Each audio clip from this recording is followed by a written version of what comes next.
ഒരു കാലത്ത് ബഹിരാകാശ ദൗത്യങ്ങൾ എന്നത് സർക്കാർ ഏജൻസികളുടെ മാത്രം മേഖലയായിരുന്നു.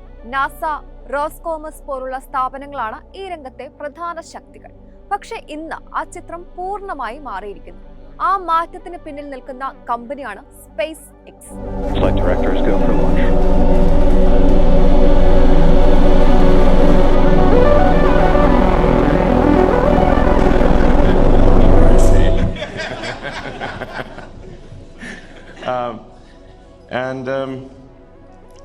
It is certainly hard to believe that a little company that started in a warehouse in El Segundo is now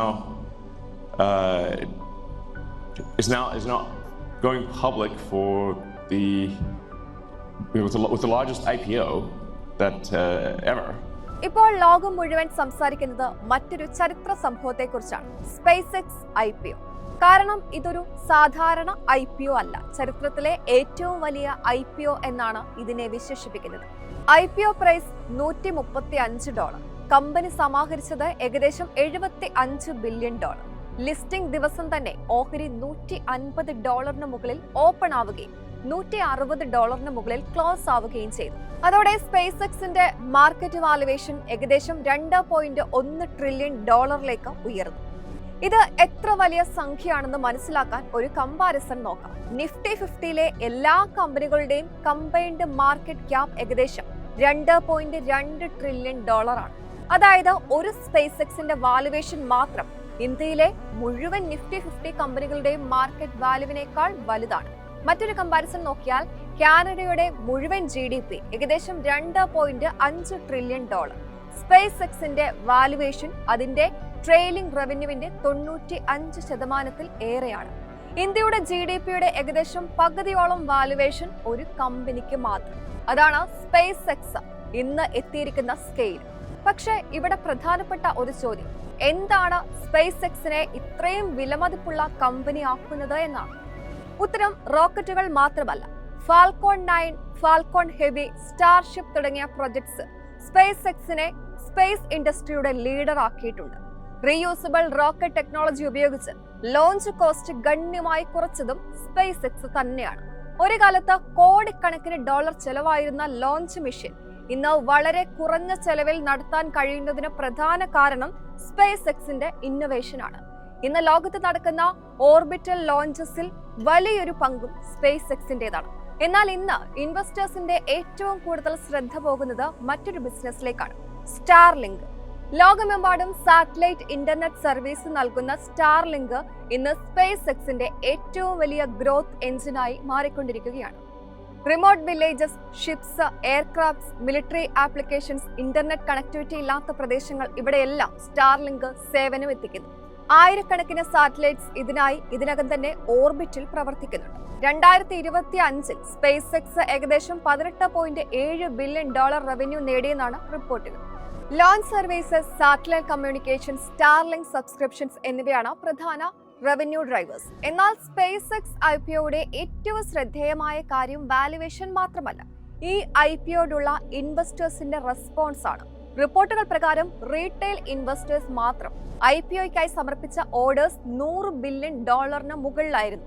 അതായത് ലഭ്യമായ ഷെയർസിനേക്കാൾ പല മടങ്ങ് demand.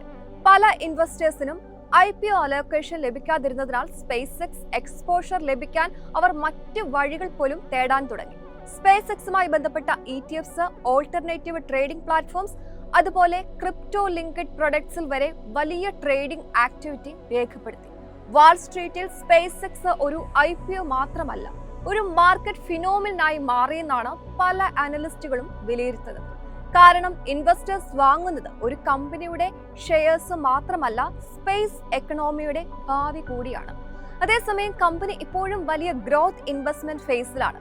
Starship development, orbital infrastructure, AI powered space computing, future Mars missions ഇവയ്ക്കായി വൻതോതിൽ നിക്ഷേപം തുടരുകയാണ്. അതിനാൽ traditional valuation matrix മാത്രം ഉപയോഗിച്ച് സ്പേസ് എക്സിനെ വിലയിരുത്തുക എളുപ്പമല്ല. ഈ IPO മറ്റൊരു ചരിത്ര സംഭവത്തിനും വഴിവെച്ചു. ഇലോൺ മസ്ക് ലോകത്തിലെ ആദ്യ ട്രില്യണറായി മാറി. സ്പേസ് എക്സിലുള്ള അദ്ദേഹത്തിന്റെ സ്റ്റേക്ക് മാത്രം $100 കണക്കിന് ബില്യൺ മൂല്യമുള്ളതാണ്. ടെസ്ല, XAI, മറ്റ് ഹോൾഡിംഗ്സ് എന്നിവ കൂടി ചേർന്നപ്പോൾ അദ്ദേഹത്തിന്റെ നെറ്റ് വർത്ത് $1.1 ട്രില്യൺ കടന്നുവെന്നാണ് റിപ്പോർട്ടുകൾ. സ്പേസ് എക്സിന്റെ വിജയം ഇലോൺ മസ്കിന്റെ മാത്രം കഥയല്ലെന്ന് പറയാം. കമ്പനിയെ തുടക്കകാലത്ത് വിശ്വസിച്ച ഇൻവെസ്റ്റേഴ്സ്, എക്സിക്യൂട്ടീവ്സ്, എംപ്ലോയീസ് എന്നിവർക്കും ഇത് ചരിത്രത്തിലെ ഏറ്റവും വലിയ വെൽത്ത് ക്രിയേഷൻ ഇവന്റ്സിൽ ഒന്നായി മാറി. ഇലോൺ മസ്കിന് പുറമെ സ്പേസ് എക്സിന്റെ ആദ്യകാല ഇൻസ്റ്റിറ്റ്യൂഷണൽ ഇൻവെസ്റ്റേഴ്സിൽ ഒരാളായ ആന്റോണിയോ ഗ്രാച്ചിയസിന്റെ ഓഹരി മൂല്യം IPOയ്ക്ക് ശേഷം ഏകദേശം $75 ബില്യൺ എത്തിയെന്നാണ് റിപ്പോർട്ടുകൾ. 2002 മുതൽ സ്പേസ് എക്സിനൊപ്പം പ്രവർത്തിക്കുന്ന പ്രസിഡന്റ് ആൻഡ് CEO ഗ്വൈൻ ഷോട്ട്വെല്ലിന്റെ സ്റ്റേക്ക് മൂല്യം IPOയ്ക്ക് ശേഷം ഏകദേശം $2 ബില്യൺ എത്തിയെന്നാണ് റിപ്പോർട്ടുകൾ.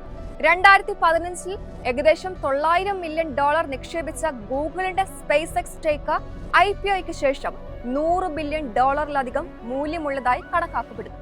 അതായത് സ്പേസ് എക്സ് IPO ഒരു സ്റ്റോക്ക് ലിസ്റ്റിംഗ് മാത്രമല്ല, വിഷനെ വിശ്വസിച്ചവർക്ക് ലഭിച്ച അസാധാരണമായ വെൽത്ത് ക്രിയേഷന്റെ ഉദാഹരണം കൂടിയാണ്. ഇനി എല്ലാ കാര്യങ്ങൾക്കും മറ്റൊരു വശം കൂടിയുണ്ട് എന്ന് പറയാം. സ്പേസ് എക്സിന്റെ വാല്യുവേഷൻ വളരെ ഉയർന്നതാണെന്നാണ് ചില അനലിസ്റ്റുകൾ അഭിപ്രായപ്പെടുന്നത്. 2025 റവന്യൂ ഏകദേശം $18.7 ബില്യൺ മാത്രമായിരിക്കെ മാർക്കറ്റ് വാല്യുവേഷൻ $2 ട്രില്യൺ കടക്കുന്നത് വാല്യുവേഷൻ സസ്റ്റൈനബിലിറ്റി സംബന്ധിച്ച ചോദ്യങ്ങൾ ഉയർത്തുന്നുണ്ട്.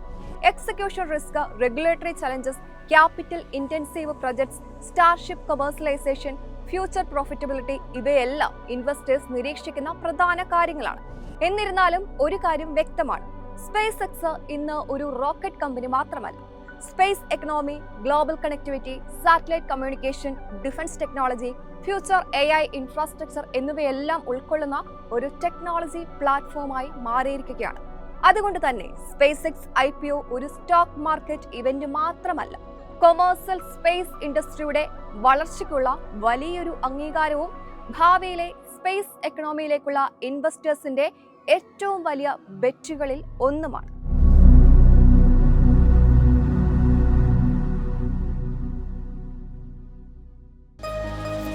എളുപ്പത്തിൽ സമ്പാദ്യം വളർത്താം. ഇന്ന് തന്നെ മൈഫിൻ TV ആപ്പ് ഡൗൺലോഡ് ചെയ്യൂ.